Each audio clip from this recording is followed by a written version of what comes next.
Kot že vrsto let prej so bile tudi letos v Laškem na ogled žive jaslice z družino Štremfelj in njihovim tretjim otročkom, sicer Matijo, ki je nastopal star komaj dober mesec dni.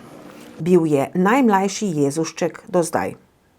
Pravkar smo zdaj po maši zbrani pred cerkvijo, kjer imamo narejene jaslice, pa tudi žive jaslice, to pravi mlado družino, ki je nedavno pred mesecem sprejela že tretjega otroka in je to res praznik družine, pravi mladi Jezus med nami.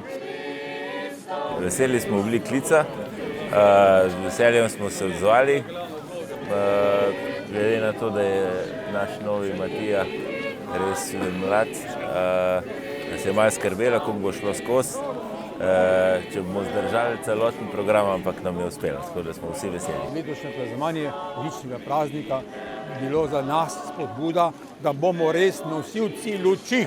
To se pravi vrednote evangelija, ki pa so dobrota, mir, odpuščanje, ljubezen, sodelovanje. Veseli smo, rekel mož, da je šlo vse v redu, da je Matija, da mu ni bilo preporno, da so tudi naša dva vrečka zdržala.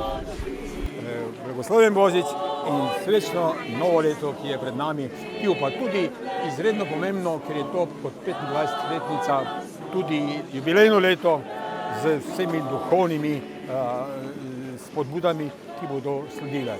In to je še sinoči pokazal papež, ko je odprl tako zvana sveta vrata pri Svetem Petru, pa bomo to naredili tudi v naših stolnicah in naših cerkvah. In seveda naših cerkvah. Vsem, ki bodo pa tole gledali, pa želimo blagoslovljen Božič. Poslušajte razglas. Cesarja Augusta, veritas donatius ex. Enostavne resnice. V tem času, ko je prevzel oblast cesarski namestnik Kvirini v Siriji, sam cesar August izdaja ukaz, naj se prvikrat podpiše v svet. V času do konca pisanja.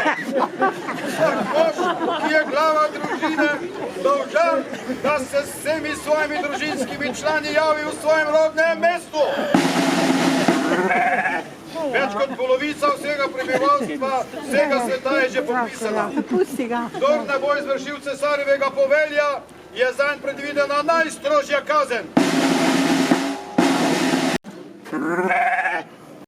Ja, ovčka je na natančno določenih mestih, kot bi bilo zapisano v scenariju, besedilo tu in tam popravila.